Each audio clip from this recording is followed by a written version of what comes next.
Hello and welcome to the Keto Man's Club podcast. We're glad you're here, where each week we talk about men's health and lifestyle. We do so with the foundation of the ketogenic diet and lifestyle. If you don't know what keto is, stick around and you'll find out. The podcast will bring you real, honest fun. Each week we strive to uncover the tips and tricks that you can use in your everyday life to maximize your overall health. Find the clearest path to becoming the best version of yourself that you were meant to be. Hello and welcome to this week's episode of the Keto Man's Club podcast. My name is Chris, and as always, I'm joined by Alberto and Jim. How's it going, Alberto? Doing all right, finally. I've had a really rough week and strange sicknesses, and I don't know, I'm not going to speculate as to what I may or may not have, because I don't know. I just know that I've been feeling off since Thursday, and I actually started feeling normal today, so time shall tell. Just going to keep doing what I do, and then hope I just start feeling better. I never felt terrible. I just didn't feel great. Yeah. Yep. And Jim, what's new? I'm in the same boat as Alberto, but socially distanced. Yeah. It's just been a little bit of a rough week or so for a number of people and a number of reasons. And I will be anxious for a weekend and a little bit of a reprieve. So I bet. We, in our chat amongst the three of us, we've been encouraging you to take time off, and you've been going, I can't. And we get it. We get it. Yeah, that's a hard thing. I've been trying to take my down days as down as I can, but taking it down today meant trying to reduce the size of a massive pile of 10 yards of cubic yards of dirt that was delivered to our driveway this morning. I think that's called yardio. Yardio. I like that. Yeah. Lots of, and strength training, because I'm using the big shovel, those big scooped, snow type shovels. Ooh. I'm using one of those. Are you asking the guy from Indiana if he knows what a snow type shovel is? We ain't got none of them up here's none. Yeah. So I've been using one of those to try to reduce the time scooping. But the problem is where it's getting delivered. We have these garden beds that are raised concrete block rows that we've built. The problem is my wheelbarrow is a little bit lower than the top of the brick, the highest brick that we're going. So I can't just pop it up onto the brick and roll it up and whatnot and squat the wheelbarrow up into position and dump it. So I actually was sitting with the problem about midway through the day and taking a break, trying to get out of the 95 plus degree heat. And I thought, hey, wait, I have ramps that I used to use to do oil changes with my car. I bet I could use one of those to roll the wheelbarrow up onto with enough momentum and then dump from there. It actually worked. It was great. So I'll be making piles that way inside the rows, but we're focusing on fortifying the rows themselves. We've got the center block upright where we've got columns that my wife will be able to plant in the actual hole that's there. And so we've been filling those with dirt first to fortify and strengthen them before we fill the main bed. And so it's kind of going to be a big process, and we're going to try to move through it as fast as we can, because with the hurricane that came through, we've actually got some rain, and we don't want all our dirt that's in the driveway to go away because of rain. Yes, some rain being the key word. You notice that? I'm sure you've noticed, because you're probably watching the radar too, that all these fronts come through, and the minute they get anywhere near you and I, they just completely disappear or split, go around us, and then come back together. Yeah, they'll split or they'll dump for 5 minutes and then it's done. And it won't even be dump hard. And it's just, but that's Texas for you. And that's where that's Indiana also. We have an interstate I-70 that runs east-west through the middle of the state, and pretty much any good weather, like when you need rain and all that, is always north of 70, and always you get a sprinkle is always south of 70. So there is something in the world about all that. I totally agree. It's I'm pretty sure it's topographical. I'm in a floodplain, surprisingly. We're very low as far as that goes, and I think that there's something about how our altitude relative to where the clouds are is different, and so it just doesn't cause the same pressure. I don't know. I'm theorizing. I'm not a weatherman. I know nothing. Well, you're as But you accurate play as one well. on TV. Oh, yeah. Exactly. All the other weathermen are playing one on TV too. They probably just have some type of a degree that says they might know something otherwise. Okay, let's dive into our picks of the week. Let's start with Alberto. I'm keeping mine very simple. I just happened to scroll across it today. Nick, I'm guessing it's Edie or Eddie, and he's said he made Texas Twinkies today, and they are some sort of jalapeno popper wrapped in bacon that look amazing. And anytime something's food related, it draws my attention, and they look really good and definitely a shout out worthy. Absolutely. I'm going to actually echo you on that. I'll step in real quickly and do mine. Anthony Leonard in the 101 group, he's got a flat top, kind of like what you've got now. And last week he did hibachi style cooking and made keto cauliflower fried rice and all of that there at home. It looks delicious and makes me hungry, even though I've had a good amount of beef today and I shouldn't be hungry at all. So it looks good. Jim, how about you? First, kudos to Alberto for his shout out, because Nick was actually, I believe, person number 2 in the Keto Man's Club. He and I somehow connected through some random keto groups 3-4 years ago and started talking. And that idea of starting the group came up. And so I invited him, and truly he's like in the first 4 or 5 people type thing. So he's been a long time keto guy. My shout out is to Eric Sletton. I don't know where Eric is from. He has his profile on lockdown, which is all good, but he has gone from 285 to 235. We are recording this at the end of July. His goal is to be at 200 or below by Christmas. And then the next milestone after that is 185, which he said is his high school weight when he was playing hockey and football. Now, the dude, it's a face-to-face kind of thing. He's got a full beard in the before picture, and he shaved that off to mustache goatee for the after, but you can totally see the jawline on this guy, which is just awesome. So kudos to Eric on his 50-pound transformation. Very cool. Yeah, those types of transformations, and sometimes us bearded guys, when we take off the full beard for the first time in a while, whether it be completely gone or reducing it down to a stash or a goatee, it is, wow, this is very different than it used to be after losing a lot of weight. Because I know for me, part of the reason I ended up growing the beard the way that I did was because it was a way to hide how many chins I had. And so I'm glad that I don't have to do that as much now. Some of us are a little bit more follically challenged on multiple top, sides, middle. We won't go that far. Yeah. Yeah. I was a late bloomer in that regard. I didn't get my beard in good shape until my late 20s, I want to say. Like before that, all I could do is a goatee. There's still hope for you, Jim. There's still hope. I'm 44, and if it's not going to happen at this point, I'm going to do one of the great comb overs of all time that starts on one side of my head, comes down, wraps up into a cone at the chin, and comes back up and over. Yeah. Get growing on that. That's what I'm doing. That's what I do every time I talk to you guys. Just let it grow. Let it grow. Very good. Okay, we do have a guest this week, but before we dig into the story that is Ryan and everything that he has to share with us, let's remind our listeners real quickly. It would help us a whole heck of a lot if you would go leave a comment on the podcast, either on Apple Podcast or whatever platform that you're listening on, if it allows that. And if you listen to today's episode and find it beneficial, would you share that with someone that you think might also do it? We were talking before we started the recording, and Ryan mentioned that part of his story involves some autoimmune stuff. And there's a lot of guys out there that are dealing with autoimmune issues or just general sickness that really may need the hope that can be the ketogenic diet.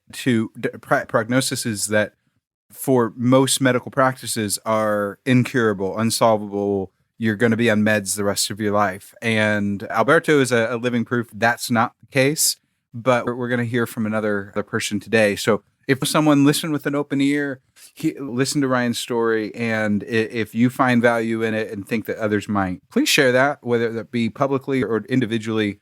Please do. You can find ways to connect with our podcast by going to our website, theketomansclub.com. We have links to everything there, our socials, the Facebook groups, and everything else like that. The Facebook groups are growing by leaps and bounds still. Join in, jump in if you're not a member already. Make sure that if you're just getting started, go right over to the beginners group. That's really going to be your best place, because that's where you're going to be able to get advice and get started the way that you need, get that solid base, that foundation to get started with this wonderful way of life. And that's really what this is. That's something that I've heard and I've talked a lot about with friends lately, is that this is a new way of life for them. And as such, they have been transitioning into it and finding freedom in that. And that's so awesome to hear, because it's been transformational for me and many others. And we want to see as many lives change as possible. Anyway, I've rambled on long enough. Ryan, welcome to the show. Thanks for having me, guys. Absolutely. So let's just start out with the real basic stuff. Who are you? Where are you? What type of family are you in? Kind of give us some real basic stuff, some basic rundown stuff, and then we'll dive into the more specific stuff after that. Yeah, sure. My name's Ryan Fitzpatrick. I live in Rye, New York, which is about 10 miles north of the Bronx, in Westchester County. Most known for, there's an amusement park here called Playland.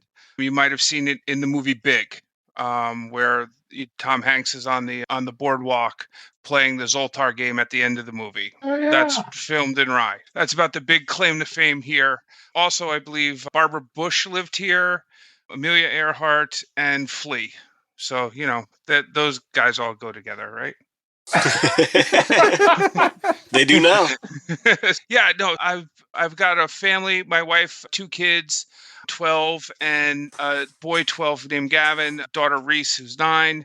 Gavin is into football, baseball, basketball, rugby. My daughter does dance and swimming and soccer. And they're active kids, and luckily, so far, fairly well behaved. We'll see what happens in a couple of years when they turn into aliens. That's every parent's issue, right? For work, I'm the chief operating officer at Willis Re Securities, which is a global investment bank, for lack of a better term, who's focused primarily on placing and issuing catastrophe bonds. So that would be things that cover hurricanes for you guys in the Midwest and Texas, a severe convective storm, or you guys would call them tornadoes, earthquake, pandemic, wildfire, anything that's 4 horsemen type stuff. We issue bonds to cover mainly insurance companies or corporate entities. So I've been doing that since 2013.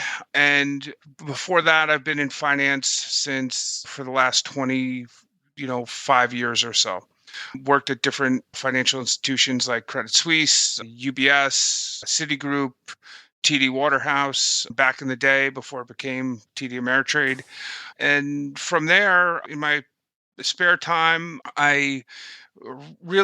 most of my life I played rugby. I know Ralph, who you guys had on, and he's the one who actually turned me on to the group. Kudos to Ralph. Very good. Tell us about health growing up. We'll transition into the health side of things. Growing up, were you active and healthy, or what was going on with all that? Yeah, so I was an active and healthy kid. I was usually on the heavier side.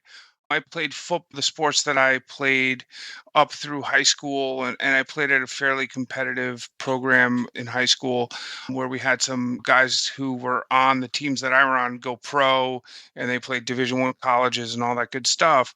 I played football, I wrestled growing up, I played baseball, some basketball, I'm not really great at it.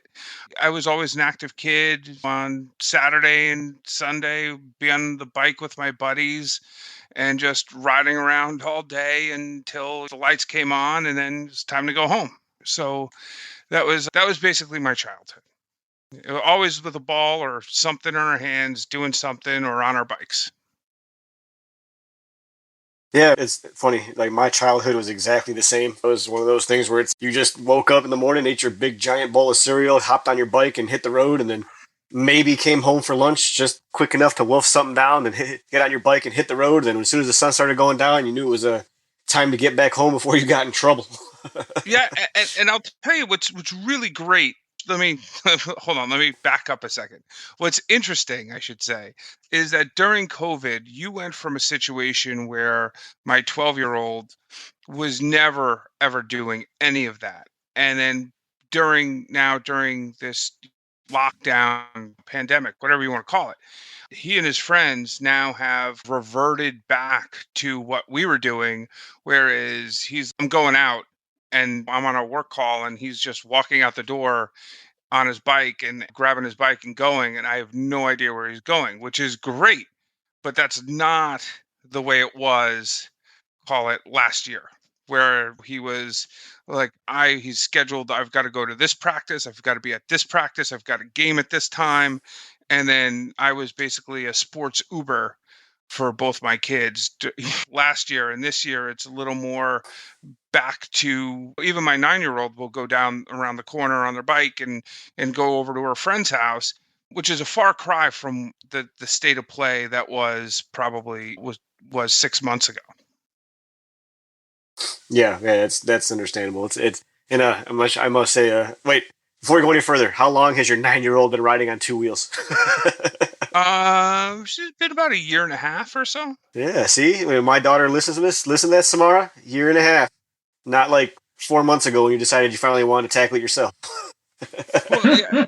And I think that's the thing, is that there wasn't a need to, because there was no social pressure from the other kids, right?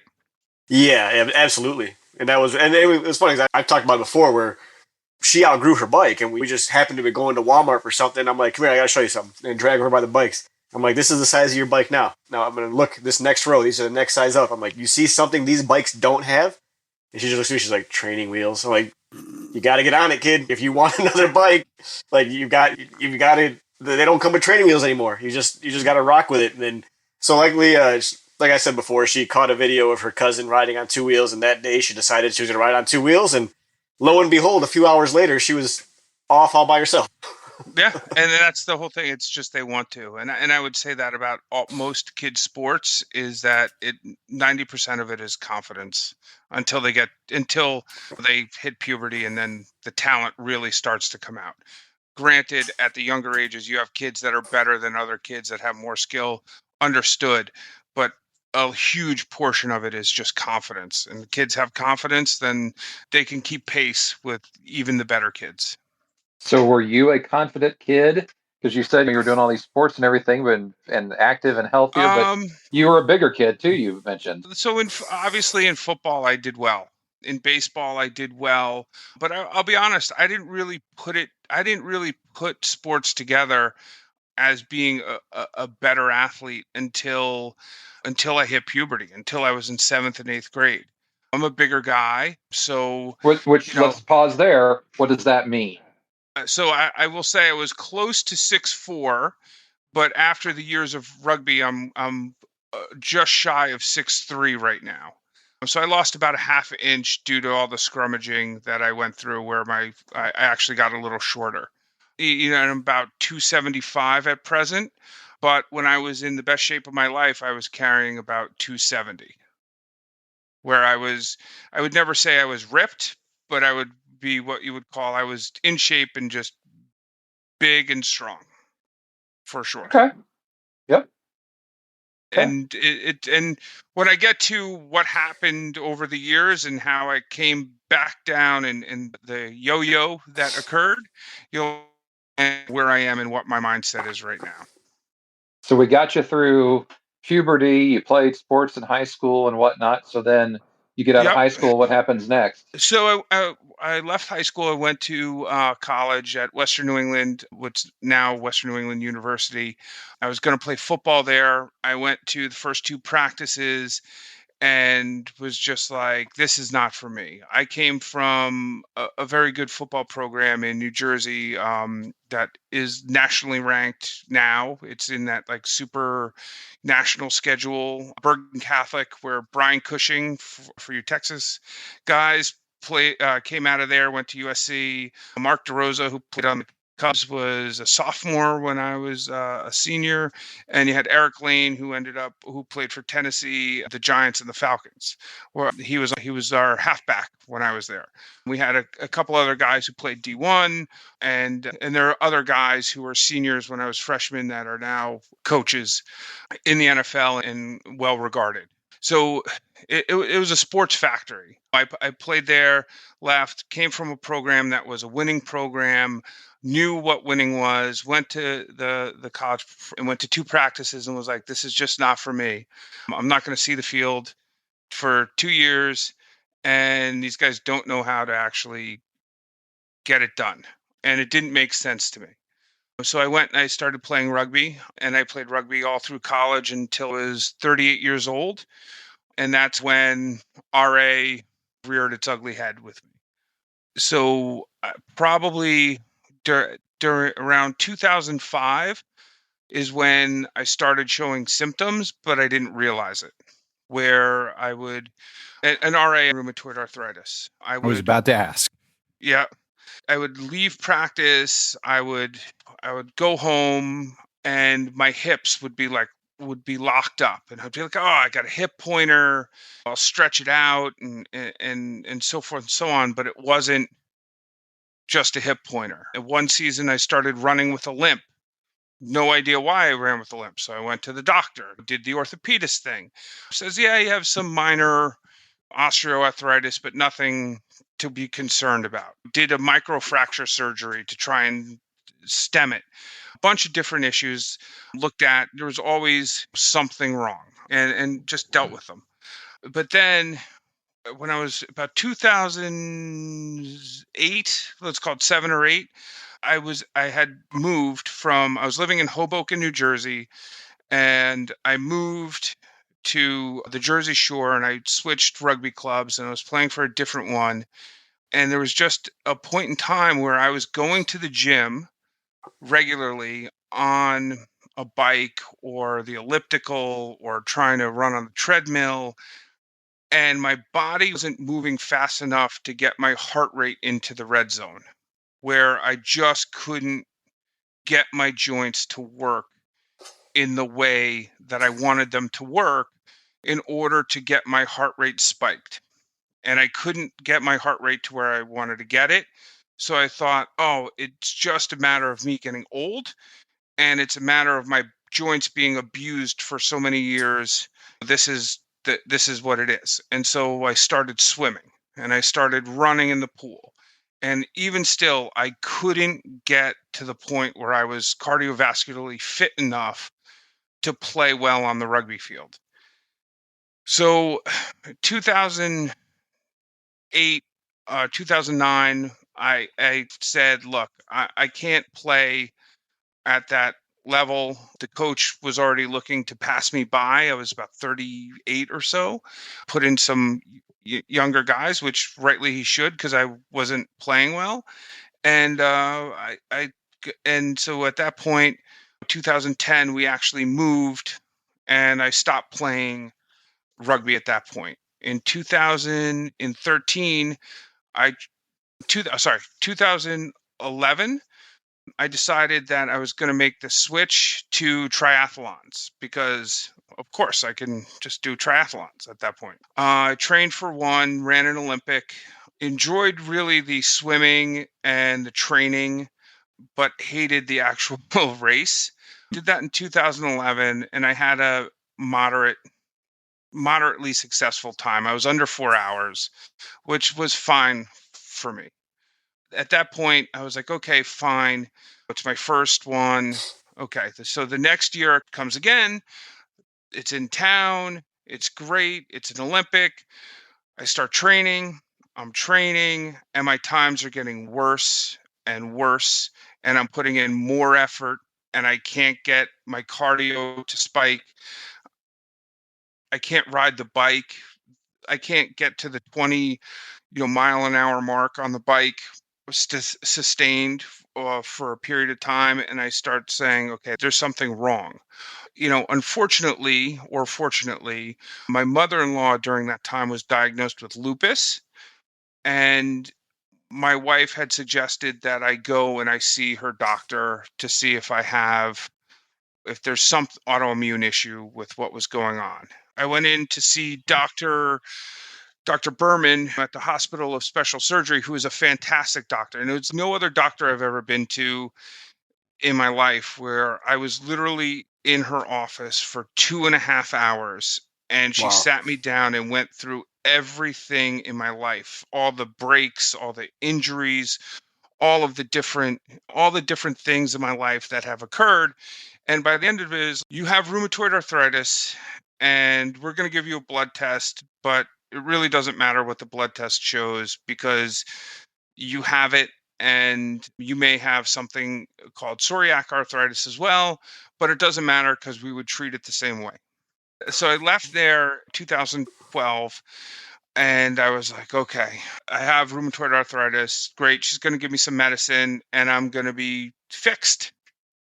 That wasn't the case. So I've been taking Enbrel from that point, which is an immune system inhibitor.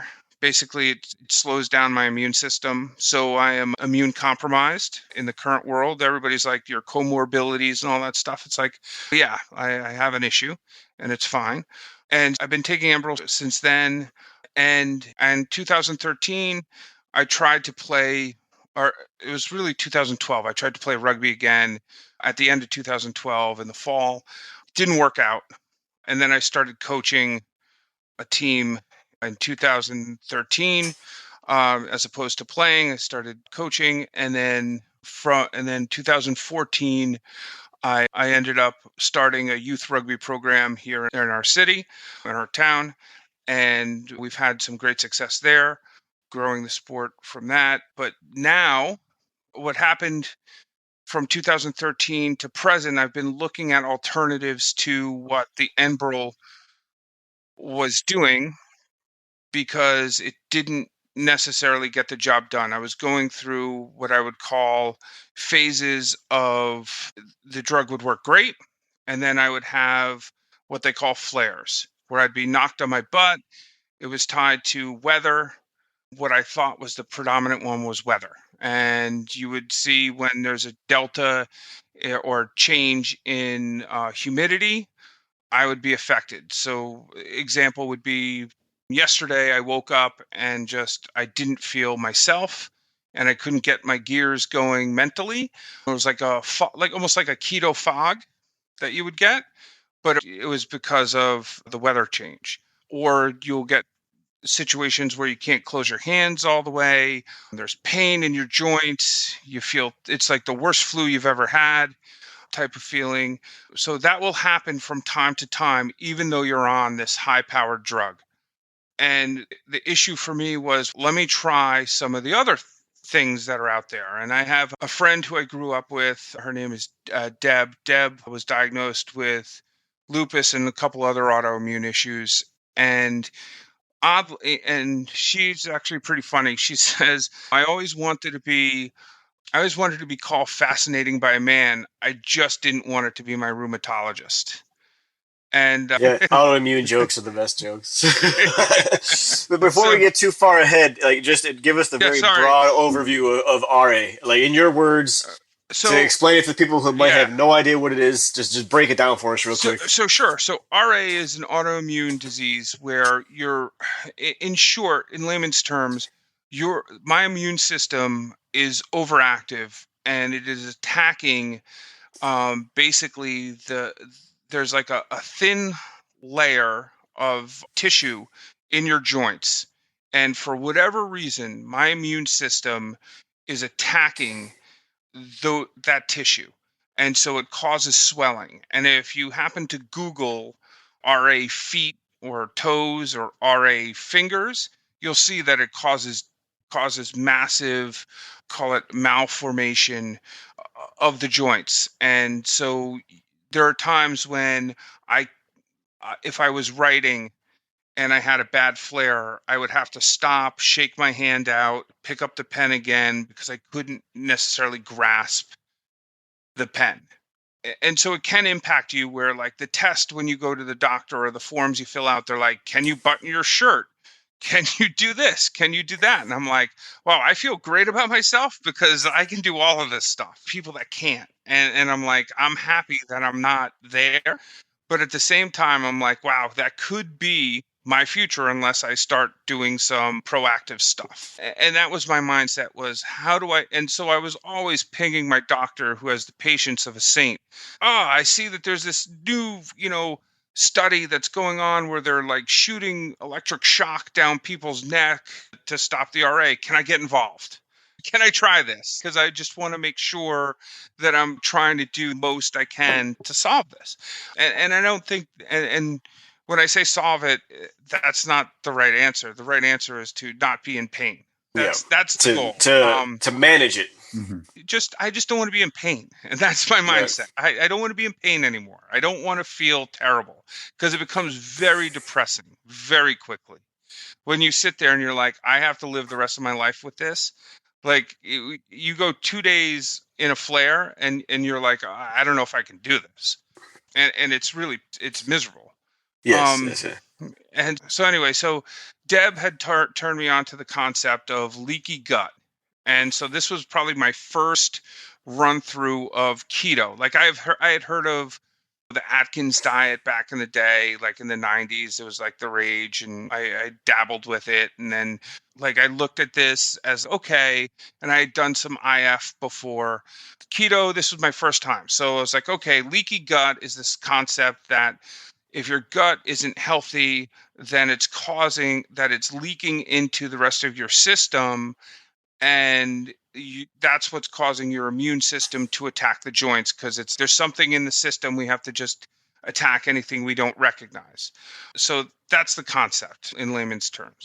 So there's a whole bone broth protocol, and I went through. I think I did a standard process cleanse to start, and then I did a keto version of it, and then I moved into paleo. I completely removed gluten from my diet, and I felt okay and I felt good, but then all of a sudden, wham, got hit with a flare. And I was like, it got pretty depressing, and then I gave up for a while. And then last year, or 2019, I was actually listening to a Joe Rogan podcast, and they had the Jordan Peterson on. Mm-hmm. I don't know if you guys know who he is, but yeah. So he was on, and he was talking about how he was doing keto. And the reason why he was doing it was because his daughter had rheumatoid arthritis and a severe case of it. And she was, and this is what was able to get her back from being in a situation where she was absolutely miserable, nothing was working, and she was taking the same drugs I was taking. And I was like, okay, if it's working for her, then I have to give it a try. So I started down the path, and I started in about November, where I was, going hard on keto. I was probably doing it earlier than that.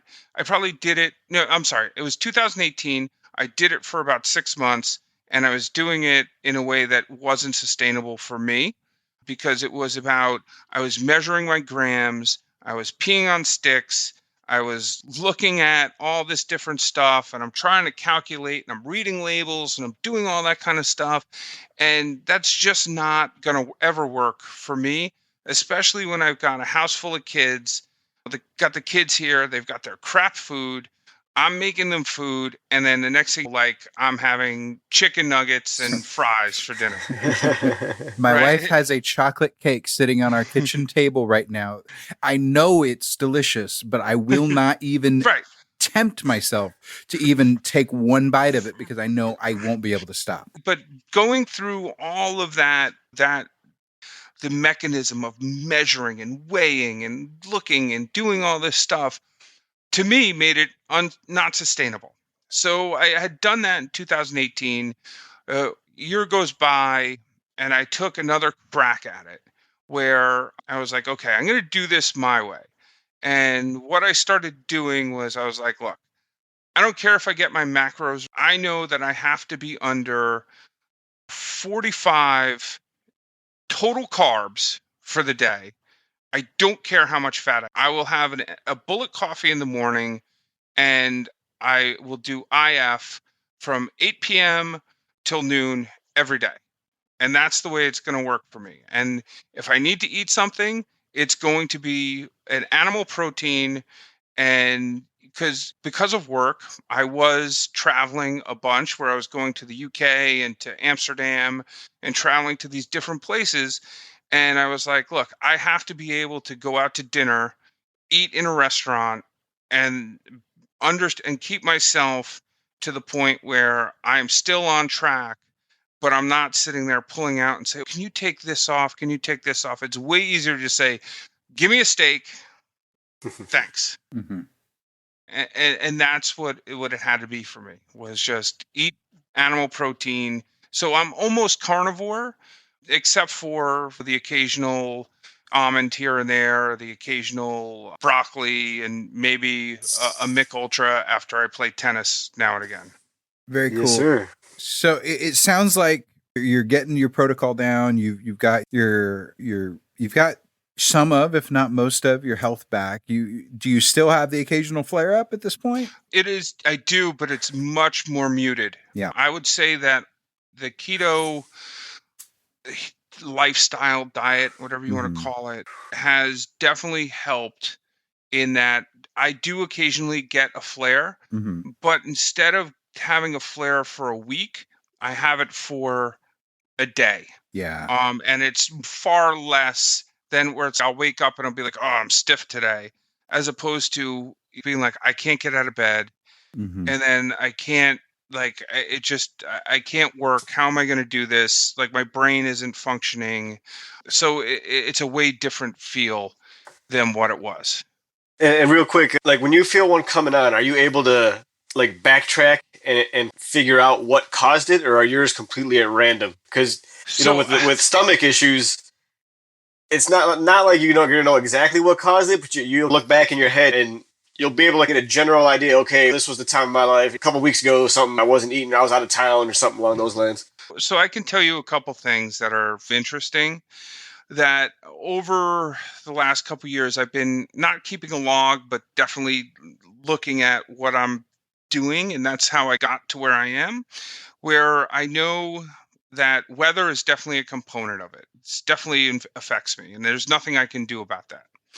And it's weird. It's just, oh, it's super hot, so I'm going to feel terrible. If it's super hot and humid, it can be that way, but as soon as it changes, that's when I feel bad. And it can be really cold and I don't feel terrible. And then when it changes, I feel the shift. Like, it's either a barometric pressure deal or it's the humidity. I don't know what it is, but it's something along those lines. So more environmental things than necessarily dietary things. No, that's one of the things that impacts. Yeah. Right. Yeah. The other, I definitely will say that if I eat carbs, and I've become, since I haven't been eating carbs, I'm definitely more sensitive to carbs.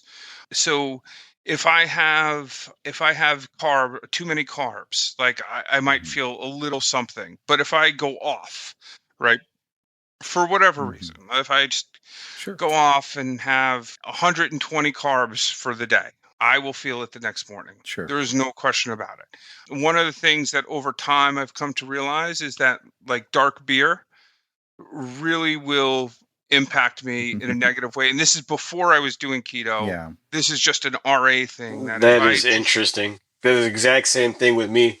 I got buddies who are master brewers. Every once in a while, I'll take a sip. They'll brew something. I'll always taste what they brew because they're my friends and this is what they do. And I usually just take a little tiny sip and I'm good. But the darker the beer, the worse the reaction I get the next day.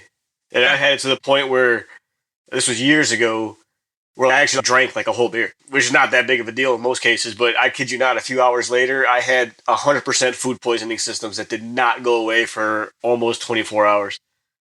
Yeah, I 100% agree. And to the point where I actually this is before I was doing keto. I told and like I said, my doctor has the patience of a saint.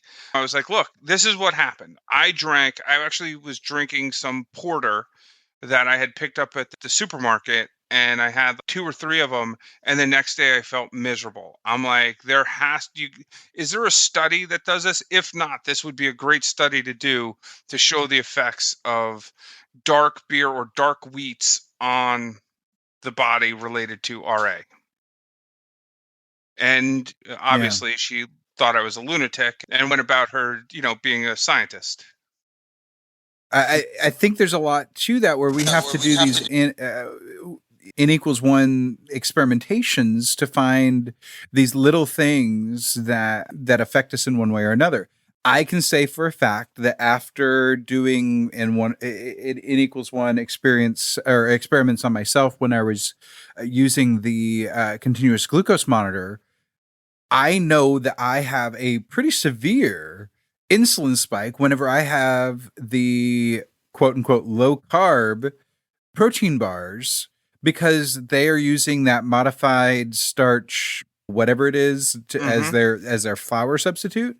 That is enough to cause a glucose spike in me, which obviously probably has a corresponding insulin spike, and to try to manage it. And now the good thing that I saw was it recovered fairly quickly from it, but it told me that my occasional dependence on those whenever I was eating 1 or 2 a day for a little bit was not only expensive, but it was also not good for me. And so we need that information. We need to experiment. Now, I want to circle back to whenever you were feeling the pressure, you ended up doing the coaching and things like that, but you had to give up this thing that you loved to be active in. You weren't able to be as active in the other things. The marathoning wasn't going as well. That was never going to be sustainable. Yeah. So I agree with you there. Yeah.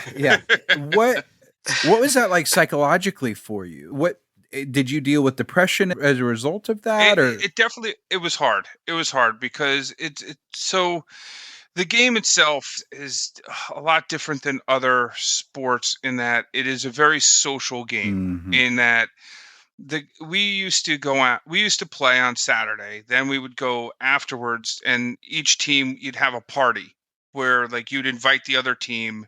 We'd have beers and food out for them back at our bar. And then we would be with our team there for a couple hours, and then we would leave, all get dressed, and then go out all together. So we were going out with 25 guys together every Saturday night. And then some, nights it would be like a Thursday after practice. So we'd practice Tuesday and Thursdays. We'd go out, we'd go practice, leave practice, and we'd go straight to the bar with 10 guys, 15 guys, and be stinking and drinking. Meanwhile, everybody's all dressed up, trying to impress people, and we're in the corner just hanging out with each other. So it's a different kind of game where it's not just about necessarily. The sport is a fantastic sport. It's a great sport. It's the best sport I've ever played. But it also, one of the things that makes it amazing is the people that you meet, and there are a lot of great people. They're not all great, but there are a lot of great people that you meet along the way, and they're still some of my best friends. So when you take that out of someone who's been doing it for 20 years, it was not an easy transition. Yeah, that's kind of what I anticipated, because I did know, I've never been on that type of team, but I did know by reputation that rugby and soccer clubs and things like that, they're like really intense. You're like there's a lot of physical trust that you have to have with your teammates whenever you're brawling over a ball like that, whether they're on your team or the opponent's team. You get really close with everybody involved. And I know for myself, whether it be my schedule or something, whenever I'm not able to be around my crew, that affects me. So let's ask the follow-up to that. How have you tried to compensate for that? Or being a man, having a family, things like that, what have you done to foster and try to help yourself maintain and avoid having future issues? So So the crew that I have been doing the youth rugby with, they're all rugby guys, right? It's not like you're not going to get someone who's involved with the club who is someone that doesn't know the culture to a degree. And we're all, in a way, our kids are all playing, but at the same time, we're also looking for that kind of rugby club experience to a degree. And we hang out and we talk. During the pandemic, my old club was having a Zoom call for the old boys like myself, where we were getting on there and basically just making fun of each other for 2 hours. But that type of stuff works. And then my wife and I belong to a beach and tennis club, and I've got a group of guys there that I regularly play tennis with. I'm playing 4 days a week now.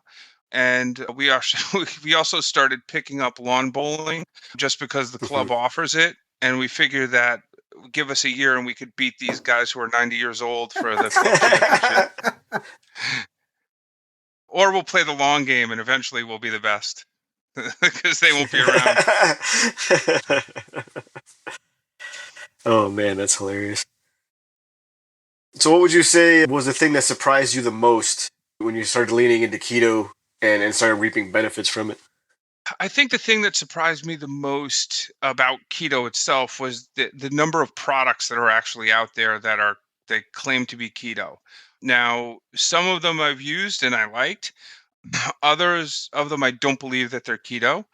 And so what I've generally done is said, unless it grows out of the ground or walks on 4 legs or 2 legs, I really don't want it.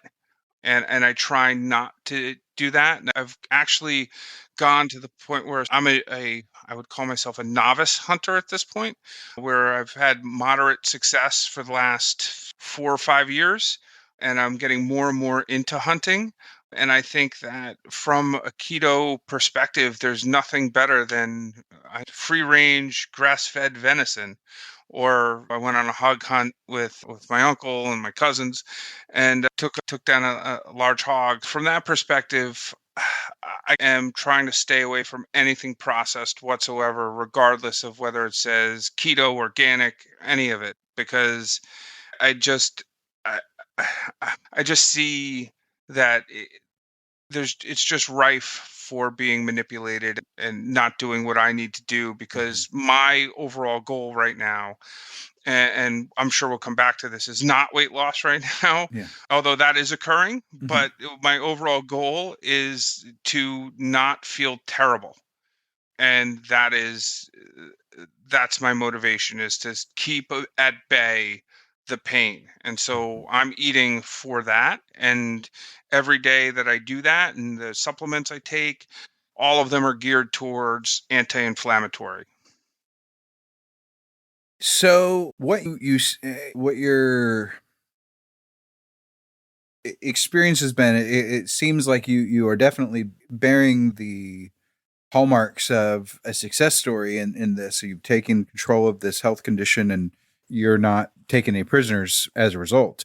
And that's great. What resources do you find have helped you the most to find what is truly keto, or what has been helpful, whether it be a website, a book, that type of thing? Yeah, initially Ralph was great at pointing to different things to read and got me involved in this group. And then he told me to look at keto gains. I was doing a 5x5 workout for a while. And then what happened was I ran out of weights. So I only had 285 pounds of free weights. And that just wasn't enough. So I started adding sets, adding reps, and then adding sets, and it's modified and morphed into something else. But it's still Olympic lifts only. The thing that I found, I like the keto. I like you guys more than the keto gains guys because I think they're a little bit aggressive, and I think that their head isn't in the right place because it's really about trying to help other people get there because not everybody is a one size fits all type of thing, and I found that out from my experience is that like, look, that's great that you tell me I can eat lobster if I want, but I know that I might have a reaction to shellfish if I'm eating other things alongside of it. And that's what I have to manage. And it's not just this is keto, it's good. And it's like, it doesn't really work that way. Or you should have 35 carbs, or you should have 25 carbs, and it should be net carbs. And I'm like, I don't know, man. That's not working for me. I need to just dial in on total carbs. Gotcha. So what are your current macros, and what supplements are you taking? So my macros generally are, I don't want to be over 45 total carbs for the day. That's a good number. Yep. I don't do the net carb thing. I'd run in my head like, okay, this has this many carbs. And the great thing is steak has 0 carbs. You ain't lying about that, man. So that's easy for me. So today my lunch was steak, and my dinner was a steak, and that was it. Yeah, for lunch I had beef, and for dinner I had more beef. So hamburger and steak.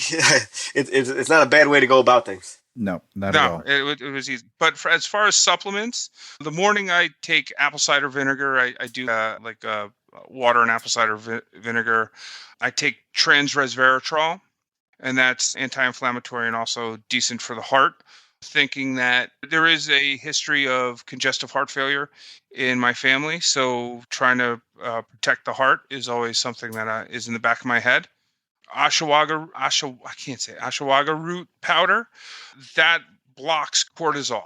Cortisol, inhibits testosterone, and so we need testosterone, especially if we're working out and trying to add some muscle to burn fat. Yeah, I believe it's pronounced ashwagandha. That stuff right there. Yeah. Yeah, that's the one.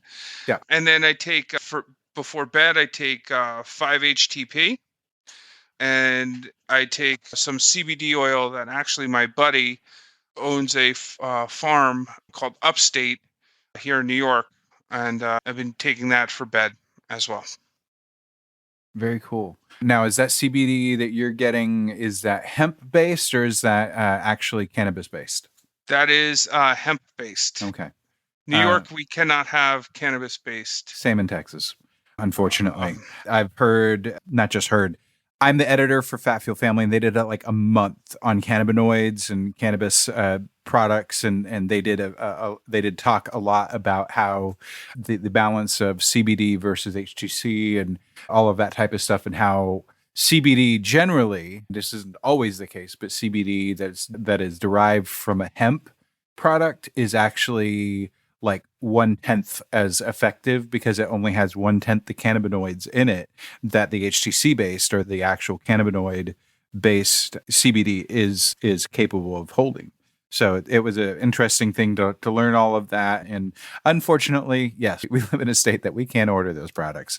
Yeah. But I will say this, that it just mellows me out. Yeah. So that and the 5-HTP in combination work fantastic. Very cool. And the 5-HTP is great because it helps fire all the, I'm having a brain cramp here. We'll come back to it, but it's all the stuff that makes you feel better about yourself. Okay. Yeah. The happy hormones. Okay. So that's awesome. It sounds like you found the right regimen for you on all of that. I was trying to do creatine. Endorphins. Yeah. And I the endorphins. That's right. I tried to do creatine, and it just didn't. It wasn't a good fit for me. Yeah. I just didn't have a good reaction to it. Yeah. There's a lot of different things that can be done, and a lot of different supplements, and we all have to find what works for us. And I have my few pills that I take now. Most of my supplements that I'm doing are specifically based off of my blood work, and so I'm a huge advocate for, if you can get a doc that will order you extensive blood work and your health insurance will cover it, get it, because it's very helpful. I'm able to get my vitamin D levels. I'm able to get my vitamin B levels and know how much I'm doing. My doc this last time said, back off the D a little bit. You're a little high on that. I don't need 20,000 IU a day, apparently. So it is one of those things that we all have to find out what's working for us. And if you can get hard numbers on, that's really helpful with some of those things. Yeah, for sure. And I'm on a TRT regimen, which allows me that every 6 month blood work. So I can dial things in pretty easily with all of that. Okay, let's see. We have one last question. We always ask it. The answer can't be steak. So I know that you've had steak twice today, but other than steak, what is your favorite keto meal? Oh, it's got to be sashimi. Uh-huh. Mm-hmm. I mean, sashimi. So I was in Japan in 2002 for a little bit, and I like proper sashimi is fantastic. I can totally imagine that. And the fact is, it's protein, and there's nothing else to it. That's pretty much it. Yep. And it's not chicken. Which I'm going to go on record, and I'm going to rat on Alberto. He made some chicken this last week because it's what HEB gave him on their order, and he said he liked it. I did, but did you see that? Did you see that chicken? Yes, it looked freaking good. Yes. And you know what's funny is like I cook all the random stuff that I cook. Chicken still freaks me out because I don't cook it enough to be comfortable with it. And I'm always like, my daughters are going to eat it, and I'm like, cut into it first. Let me see. I did take a look at the inside. Mm-hmm. Whereas like any other meat, like I know when it's good, I know when it's ready. But chicken, I'm still super apprehensive about. Yeah. But then again, it has the worst consequences if you get it wrong too. So yeah. I'll tell you a great trick with chicken. Right. So the way I cook chicken is that I will sear the out. So first I let it marinate overnight with lemon. My father-in-law's, my wife's Peruvian. So my in-laws have taught me the secrets of Peruvian style chicken. And the key is you wash the chicken with a lemon. Why? I don't know. It's what they tell you to do. You throw more garlic on than you think you could possibly use, Italian dressing, and salt and pepper, and you let it sit overnight. And then you fire up the grill super hot, sear the outside of both of them, and then turn, on both sides, sear it, and then turn it down to super low. And then you just let it sit there, nice slow cook. So you've seared all the juice in. And then if it's a chicken leg, the key to knowing when it's done is the end of the bone. The skin will start crawling up the bone. And will be exposed. Okay, and I know exactly what you're talking about because I had one or two of my chicken quarters come out like that.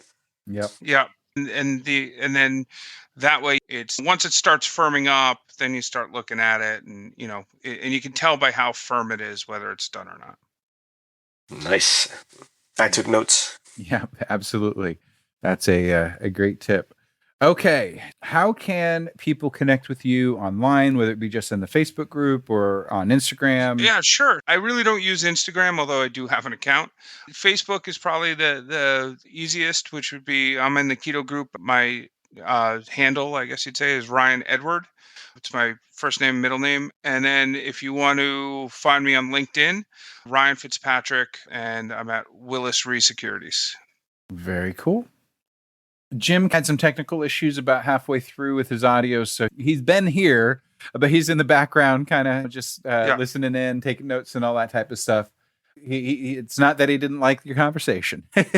No worries. Yeah, we were just rolling with it. A reminder to our listeners, if you found this conversation helpful or think that it might be helpful for someone, please share it. Also, if you'll take the time to go to Apple Podcasts, leave a review, we would forever be in your debt because we want to get the word out and help share these stories of victory against sickness and prognoses that people would say that you're just going to have to live with. And we just know that it doesn't have to be that way. We want to get that word out. Definitely share that out as best as you can. Help the engines put us in front of people. Check out our webpage again, theketomansclub.com. You can get our social links for Alberto, Jim, and I, and our podcast, all the different ways to connect with us there. You can email us at ketomansclubpodcast@gmail.com. And you can also leave us a voicemail or send us a text for that matter at 512-518-6161. So you've got plenty of ways to get in contact with us, and we'd love to hear from you in any way that you choose. All of that being said, that's it for this week. Until next week, make sure to eat meat, lift heavy, sleep, and repeat. Thank you for joining us for the Keto Man's Club podcast. Your support means the world to us. Don't forget to subscribe so you don't miss an episode. Would you help us spread the word about the Keto Man's Club by sharing with your friends and family? We're available on all podcast platforms, so just search for Keto Man's Club and you'll find us. If you would like to connect with us, you can do a number of ways. Our web address leads to our Facebook group, theketomansclub.com. That's TheKetoMansClub.com. You can also follow us on Instagram at Keto Man's Club Podcast. Lastly, if you have any comments or questions, feel free to reach out via email to ketomansclubpodcast@gmail.com. Thank you again for joining us today, and we look forward to hanging out with you again next week.